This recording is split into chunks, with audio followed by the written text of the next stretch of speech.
Hey everyone, have you ever stopped to think about what true happiness really is?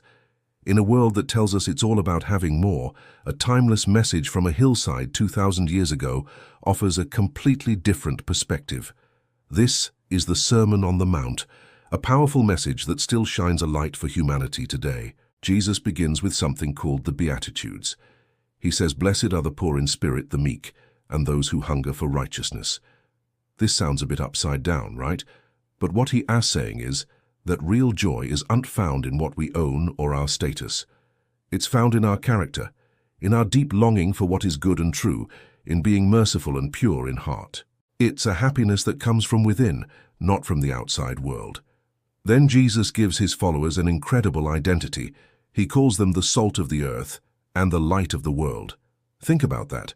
Salt preserves and adds flavor. Light pushes back darkness. This isn't just a compliment, it's a mission. We are meant to bring goodness and clarity into the world, to be a positive influence so that our actions reflect a greater goodness, inspiring others and glorifying God. It's about living in a way that makes the world a better, brighter place. Now here comes one of the most challenging and radical ideas in the entire sermon: love your enemies. Jesus doesn't just say tolerate them. He says to love them and pray for those who give you a hard time. This kind of love isn't a fuzzy feeling, it's a conscious choice. It's about choosing to reflect God's own nature, who sends rain on both the good and the bad. It's a call to a higher love, one that breaks the cycle of hatred and revenge. It's truly revolutionary. And how do we connect with this God who asks so much of us? Jesus gives us a beautiful and simple way through the prayer we know as the Our Father, or the Lord's Prayer.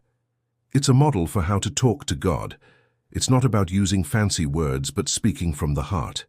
We acknowledge God's greatness, ask for our daily needs, seek forgiveness for our mistakes, and find the strength to forgive others. It's a prayer that reminds us God is not a distant ruler, but a close and caring Father.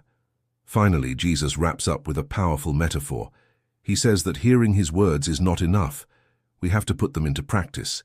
He compares someone who only listens to a foolish person who builds their house on sand. When the storms of life come, and they will, that house will collapse. But the one who hears his teachings and acts on them is like a wise person who builds their house on solid rock. When the storms hit, the house stands firm. Our faith isn't just about what we believe, it's about what we do. It's about building a life of integrity, love and compassion that can withstand any challenge. The Sermon on the Mount isn't just an old speech, it's a blueprint for a meaningful life. It's a message of profound love and transformative truth.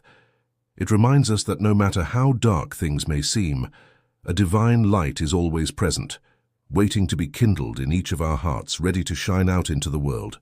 Thank you so much for watching. If this message resonated with you, please like this video and subscribe for more content that explores these timeless truths. See you in the next one.